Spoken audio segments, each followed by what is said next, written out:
வணக்கம் கரவல மீனவன் மக்களை இன்றைக்கி என்ன ஒரு வீடியோ பார்க்க போகிறோம். நம்ம வந்து பாம்பன் பாலத்துக்கு கீழே தான் மக்களை இன்றைக்கி வந்திருந்தோம். வந்த இடத்துல பார்த்தீங்கன்னா மீனவர்கள் எல்லாருமே கோலா வலைக்குன்னு சொல்லுவாங்க மக்களே, அதான் சூட வலைன்னு சொல்லுவாங்க. அந்த வலைக்கு தான் மீனவர்கள் எல்லாம் போயிருந்தாங்க. அதிகமாக போல் ஒரு 5-6 பேர் தான் மக்களை போயிருந்தாங்க. மீதி எல்லாருமே கலர் வலைக்கு தான் போயிருந்தாங்க. பாருங்கள், போன இடத்துல சாலை வலையில் பார்த்தீங்கன்னா சரியான சாலை தான் மக்களை வந்து மீனவர்களுக்கு இன்றைக்கி மாட்டி இருந்துச்சு. இப்போ தான் மீனை வந்து காலையில் வந்து அதிகாலை வந்து 6 மணிக்கெலாம் வந்துடுவாங்க. வந்து இந்த வலையை ஃபுல்லாக தட்டிக்கிட்டு எல்லாம் நம்ம ஏலத்தில் கொண்டு போய் போடணும் மக்களை. நம்ம எவ்வளோக்கு எவ்வளோ நம்ம சீக்கிரம் தட்டுறோமோ அவ்வளோக்கு நம்மளுக்கு வந்து மீனோட ரேட் வந்து அதிகமாக போகும் மக்களே. நம்மளுக்கு லேட்டாக நம்ம வந்து மீன் வந்து வியாபாரி ஃபுல்லாக எல்லாம் போயிடுவாங்க. அதனால் நம்ம வெள்ளனே தட்டி விற்றா தான் மக்களே நம்மளுக்கு மீன் வந்து இந்த சாலை மீன் வந்து நல்ல ரேட்டுக்கு போகும் மக்களே.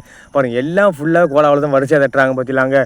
இது வந்து நைட்டு வந்து 2 மணிக்கு போயிட்டு அதிகாலை 6 மணிக்காக வந்துடுறாங்க மக்களை. கரையை வந்து நம்ம தட்டி சீக்கிரம் ஏலத்தில் போடணும் மக்களே. இப்போ நம்ம பாலத்துக்கு கீழே தான் இருக்கோம், ஏலம் கிட்ட தான் இருக்குது.